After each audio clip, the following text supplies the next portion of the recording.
Hello दोस्तों, आज हम क्लास 10th की इकोनॉमिक्स का एक नया चैप्टर मनी एंड क्रेडिट का फर्स्ट पार्ट डिस्कस करने जा रहे हैं। आइए सबसे पहले देखते हैं कि आज के इस लेक्चर में क्या है। सबसे पहले हम डिस्कस करेंगे व्हाट इज़ मनी, यानी कि पैसा क्या है। फिर हम पढ़ेंगे बार्टर सिस्टम के बारे में और इसके बाद हम समझेंगे डबल कोइंसिडेंस ऑफ वांट्स का क्या अर्थ होता है। फिर हम देखेंगे मीडियम ऑफ एक्सचेंज का क्या मतलब होता है। इसके बाद हम देखेंगे मॉडर्न फॉर्म्स ऑफ मनी के बारे में, जिसमें हम करेंसी, डिपॉजिट्स विद बैंक्स, जिसमें हम डिमांड डिपॉजिट्स के बारे में भी पढ़ेंगे, और इसके बाद हम देखेंगे चेक सिस्टम, और लास्ट में हम देखेंगे आज के लेक्चर पे बेस्ड कुछ प्रीवियस ईयर्स के बोर्ड एग्जाम क्वेश्चंस। तो आइए दोस्तों शुरू करते हैं। सबसे पहला प्रश्न है व्हाट इज़ मनी। मनी क्या है?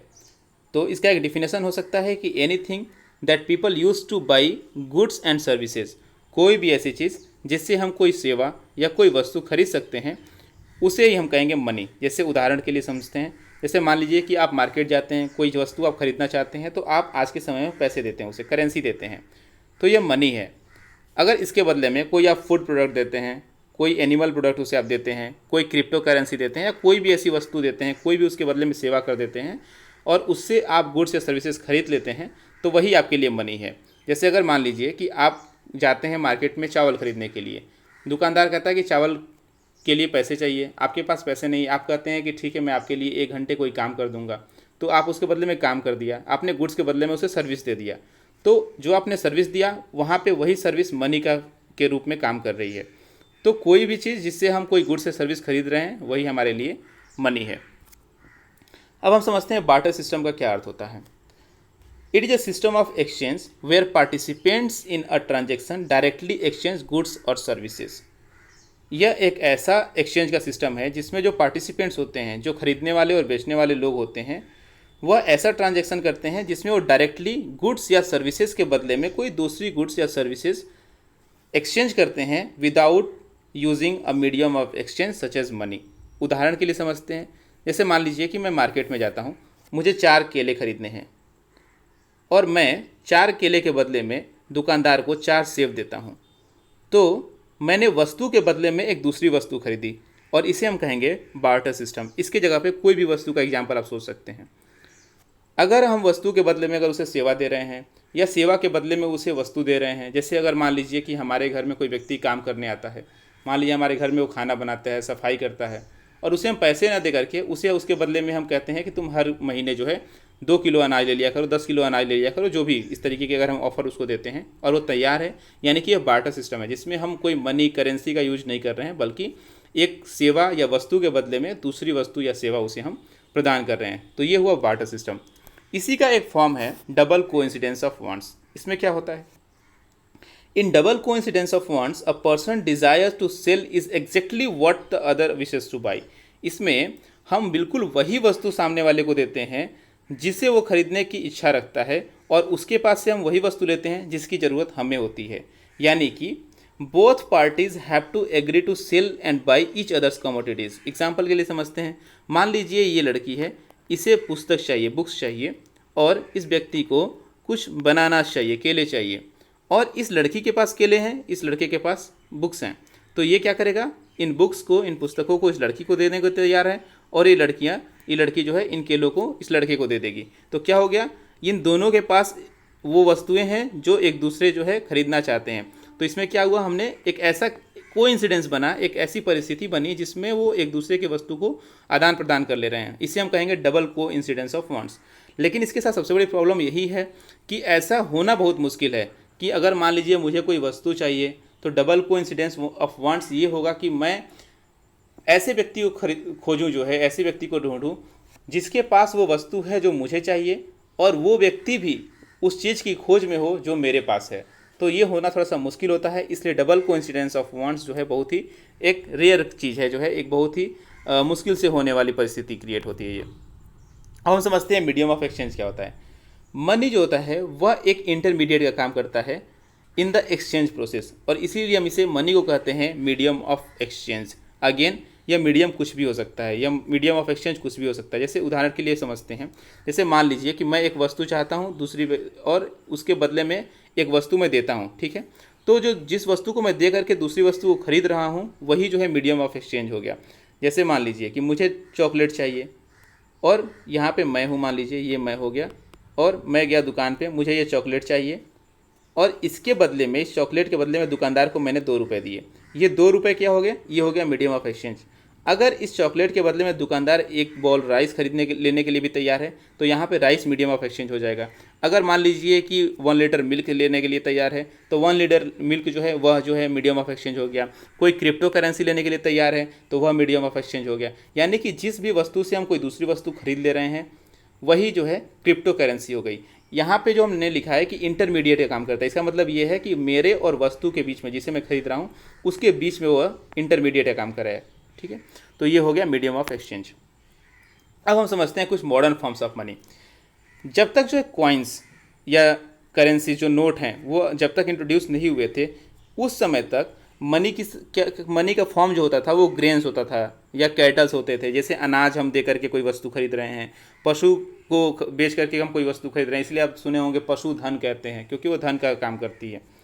Thereafter came the use of metallic coins, और इसके बाद यूज आता है मेटेलिक कॉइन्स का, जैसे गोल्ड कॉइन्स का, सिल्वर कॉइन्स का, कॉपर कॉइन्स का। आज के समय में आप नहीं देखते होंगे कि कोई दुकान पे सामान खरीदने गया और उसे वो सोने के सिक्के दे रहा है, चांदी के सिक्के दे रहा है, क्योंकि अब ये यूज़ में नहीं है। अब हम ऐसे मेटल्स के हम कॉइन्स बनाते हैं जिसका वैल्यू बहुत ही कम हो, नॉमिनल हो। तो अब सोने के सिक्के, चांदी के सिक्के नहीं चलते हैं ट्रांजैक्शन में, नॉर्मल ट्रांजैक्शन में। ठीक है, तो ये यूज हुआ करते थे, लेकिन जो है लगभग 100 साल 200 साल पहले से ये परिस्थिति जो है बदल चुकी है। अब हम इनकी जगह पे जो है कुछ modern forms of money use करते हैं। जैसे मॉडर्न फॉर्म्स ऑफ मनी में एक फॉर्म है करेंसी। करेंसी में 2 चीज़ें आती हैं, पेपर नोट्स और कॉइन्स। जो आपके पास नोट्स हैं और कॉइन्स दोनों जो है करेंसी के फॉर्म्स हैं। ध्यान रखिएगा, कई बार इसमें कन्फ्यूज़न होता है। करेंसी का मतलब हम सिर्फ नोट समझते हैं, लेकिन कॉइन्स जो है वो भी मॉडर्न फॉर्म ऑफ करेंसी है। ग्रेन्स और कैटल यानी कि अनाज और पशु की तरह इनका जो है डेली लाइफ में कोई यूज नहीं है। ठीक है, they are neither of everyday use, इनका कोई डेली लाइफ में यूज नहीं है, और साथ ही साथ इनका जो है अपने आप में कोई यूज नहीं है। जैसे कि अगर हमारे पास करेंसी है, करेंसी का यूज तभी है जब हम उससे कोई सामान खरीदते हैं और उसका एक वैल्यू होता है, लेकिन उसका अपने आप में कोई वैल्यू नहीं है। अपने आप में वैल्यू होने का मतलब जैसे कि मान लीजिए कि 1 किलो अनाज है, मेरे पास 1 किलो चावल है, ठीक है, और उससे मैं कोई वस्तु खरीद ले रहा हूँ, तो वस्तु मैं खरीद रहा हूँ तो उसका वैल्यू हो गया 1 किलो चावल का। जो भी वस्तु मैंने खरीदा उसके बराबर उसकी वैल्यू हो गई। लेकिन अगर मैं उससे कोई वस्तु नहीं खरीद रहा हूँ तब भी उसकी वैल्यू है, मैं उसे पका के खा सकता हूँ। लेकिन करेंसी अगर मेरे पास है, नोट है, कॉइन्स है, उसका मैं क्या करूँगा? उसकी वैल्यू तभी साबित होगी जब उससे मैं कोई वस्तु खरीदूंगा। ठीक है, तो कैटल्स और ग्रेन्स की तरह जो है ये करेंसीज जो होती हैं, पेपर नोट्स और कॉइन्स, इनका कोई अपने आप में कोई वैल्यू नहीं होता है। तो जब अपने आप में इसका वैल्यू नहीं है तो फिर हम इसे एक्सेप्ट क्यों कर रहे हैं as a medium of exchange? इसे हम इसलिए एक्सेप्ट कर रहे हैं क्योंकि यह currency government of that country, जिस भी कंट्री की करेंसी होगी, चाहे कॉइन्स होगा या नोट होगा, उस कंट्री के गवर्नमेंट के द्वारा ये ऑथराइज्ड होता है। एग्जाम्पल के लिए जैसे यहाँ पे आप स्क्रीन पे जो डॉलर देख रहे हैं, इसके ऊपर लिखा हुआ है the United states of America, यानी कि इस करेंसी जो $100 की करेंसी है, इसे यूनाइटेड स्टेट्स ऑफ अमेरिका के गवर्नमेंट ने ऑथराइज किया हुआ है और इसीलिए इसका वैल्यू है। आप समझते हैं हमारे देश में कौन इसे ऑथराइज करता है? In India the reserve bank of India, जिसे हम RBI शॉर्ट में कहते हैं, वह करेंसी नोट्स जो है सेंट्रल गवर्नमेंट के बिहाफ पे इशू करता है। यानी कि जो केंद्र सरकार है उसके बिहाफ पे, उसके कहने पे reserve bank of India currency notes को इशू करता है। और इंडियन लॉ के अकॉर्डिंग, जो भारतीय कानून है उनके हिसाब से, कोई व्यक्ति, कोई दूसरा इंडिविजुअल या कोई दूसरी कंपनी जो है वह इशू नहीं कर सकती है करेंसी को। यानी कि करेंसी को इशू करना, यानी कि नोट छापना, सिक्के छापना, यह सिर्फ और सिर्फ किसका काम है? यह सिर्फ और सिर्फ RBI का काम है, और कोई इस काम को नहीं कर सकता है। और उसे यह काम करने के लिए कौन ऑथराइज करता है? Central government of India.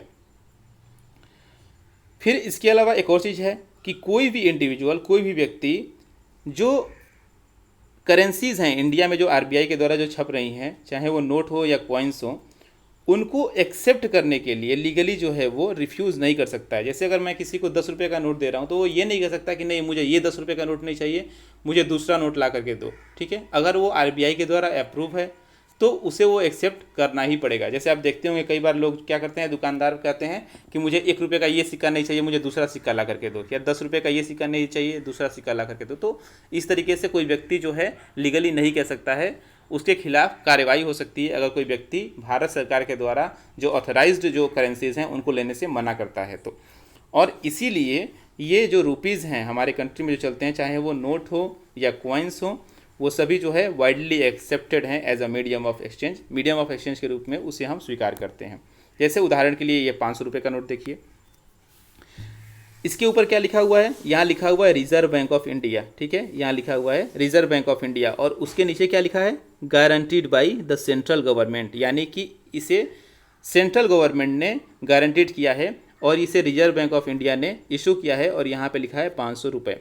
इसके अलावा यहाँ पे आप देखेंगे इस जगह पे जो गवर्नर होते हैं आरबीआई के, जिनके समय में यह नोट इशू होता है, वो जो है यहाँ पे एक प्रोमिसरी नोट लिखते हैं, यहाँ पे एक वादा करते हैं कि आई प्रॉमिस टू पे द जो भी व्यक्ति है बियरर, ठीक है, द सम ऑफ 500 रुपीज़, और नीचे उनका सिग्नेचर होता है। तो ये इनका सिग्नेचर करना, ये स्टेटमेंट लिखना इस बात को साबित करता है कि इस नोट को गवर्नमेंट ऑफ इंडिया ने ऑथराइज़ किया हुआ है, गारंटीड किया है कि इसे आप 500 रुपये के बदले में इस नोट का प्रयोग कर सकते हैं, और इस नोट से 500 रुपये की कोई भी वस्तु या सेवा आप खरीद सकते हैं। तो ये हो गया करेंसी। दूसरा है डिपॉजिट्स विद बैंक, जो कि मॉडर्न फॉर्म ऑफ मनी का एक प्रकार है। क्या होता है, हमारे पास अगर कोई भी एक्स्ट्रा मनी है, जैसे मान लीजिए कि मेरे पास 100 रुपये हैं और मेरे पास सिर्फ 10 रुपये का काम है और 90 रुपये अभी मेरे पास एक्स्ट्रा है, तो हम चाहते हैं, अगर मैं चाहूँ उसे सेव करने के लिए, तो उसे मैं बैंक में एक अकाउंट ओपन करके और उस कैश को मैं, एक्स्ट्रा जो कैश मेरे पास है उसे मैं जमा कर सकता हूँ। इसे हम बोलते हैं बैंक में पैसे को डिपॉजिट करना। बैंक्स क्या करते हैं, बैंक्स जो है आपके डिपॉजिट्स को एक्सेप्ट करते हैं और साथ ही साथ आप जो पैसे बैंक में जमा करते हैं उसके ऊपर एक इंटरेस्ट देते हैं, एक ब्याज देते हैं। और इस तरीके से हम जो भी व्यक्ति हैं जो पैसे जो है बैंक में जमा कर रहे हैं, वो अपने पैसे को बैंक में सेफ रख भी सकते हैं और साथ ही साथ बैंक से एक इंटरेस्ट, एक ब्याज के रूप में कुछ उस पैसे के ऊपर कुछ कमाई भी कर सकते हैं, कुछ एक्स्ट्रा अर्निंग कर सकते हैं।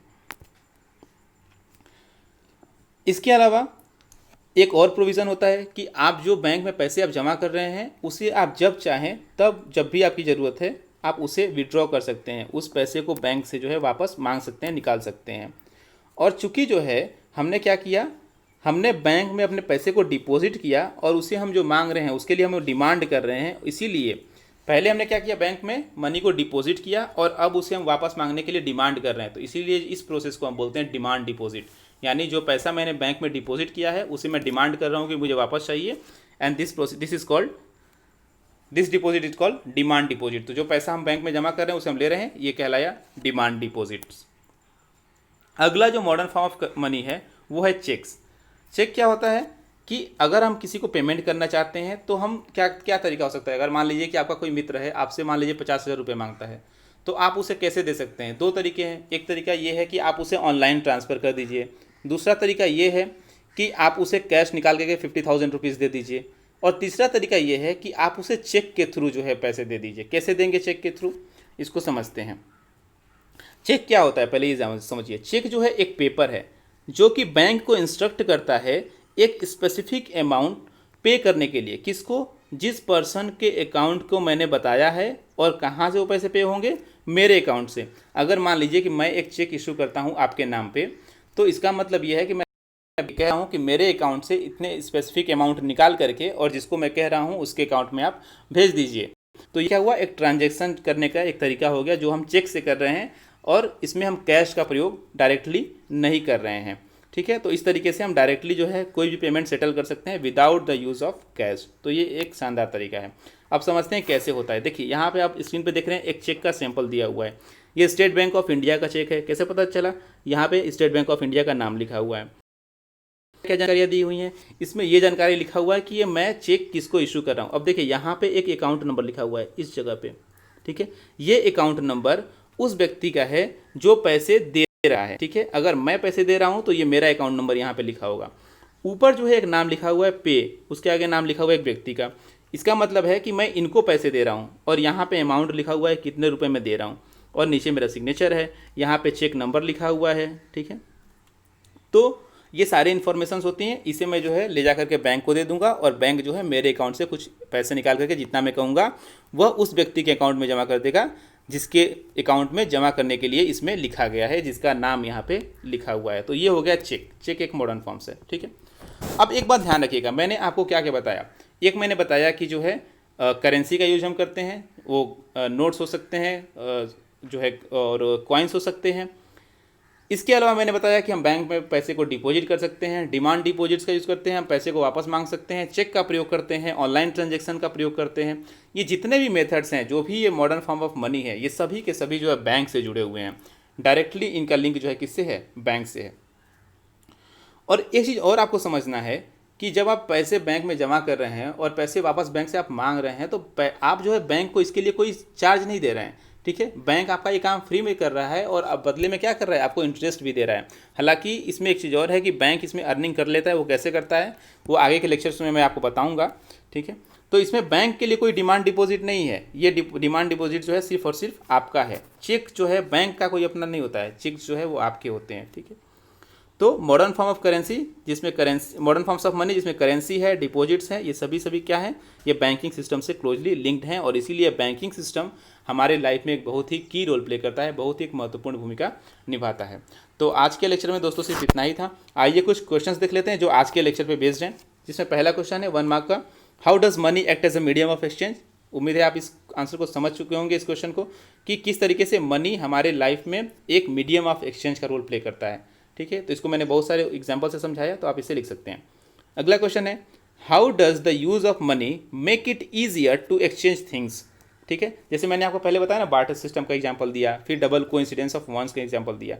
तो उसकी जगह पे अगर हम मनी का यूज करें, मॉडर्न फॉर्म्स ऑफ मनी के, तो कैसे हमारे जो है एक्सचेंज का जो मेथड है उसको ईजी बना देता है। तो आप इसको बहुत ही आसानी से एग्जाम्पल देकर समझा सकते हैं। तीसरा क्वेश्चन है, identify the conditions when both the parties in a barter economy have to agree to sell and buy each other's commodities, what is it called, ठीक है। तो आप समझ रहे होंगे कि अगर दोनों व्यक्ति एक दूसरे का सामान खरीदने के लिए तैयार हैं तो इसे हम क्या बोलते हैं। Why is money accepted as a medium of exchange? Easy है कि किसी के द्वारा ये ऑथराइज होता है, किसके द्वारा, आप बताइएगा इसे। Why money is called a medium of exchange? इसे मीडियम ऑफ एक्सचेंज क्यों कहते हैं, इसे आप लिख सकते हैं। नेक्स्ट क्वेश्चन है, give any one example of the method to make payment without using cash. बिना कैश का यूज़ किए हम कैसे पेमेंट कर सकते हैं। तो मैंने आपको 2-3 तरीके बताएं, आप लिख सकते हैं इसको।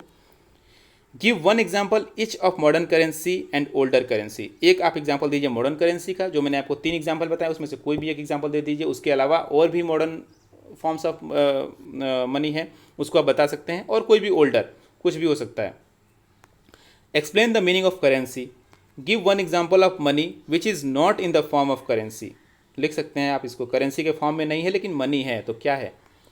How is double coincidence of wants not appreciable in the contemporary scenario. Double coincidence of wants को हम क्यों नहीं अप्रिशिएट करते हैं, क्यों अच्छा नहीं है वो, तो इसे आप एक्सप्लेन कर सकते हैं।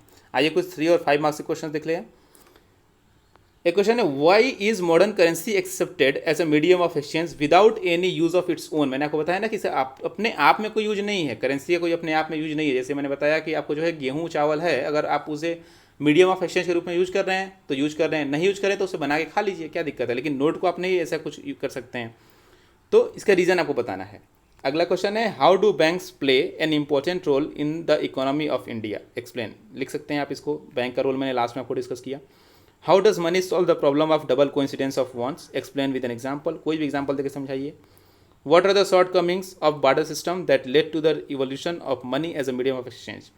बार्टर सिस्टम के साथ क्या प्रॉब्लम्स था जिसकी वजह से जो है हमको मनी को लेके आना पड़ा, मनी को इवॉल्व करना पड़ा as a medium of exchange. Next है, what are the demand deposits. Explain any 3 features of it. कोई भी 3 फीचर्स बताइए डिमांड डिपॉजिट्स के, आप लिख सकते हैं। डिपॉजिट लिखिए, डिमांड डिपॉजिट लिखिए, चेक का थोड़ा सा इसमें लिख सकते हैं, सब सही है। What is a cheque, cheque क्या है। What is the advantage of using a cheque for payment, इसका क्या फ़ायदा है, इसे आप एक्सप्लेन कर सकते हैं। तो आज के लेक्चर में दोस्तों सिर्फ इतना ही। Thank you so much.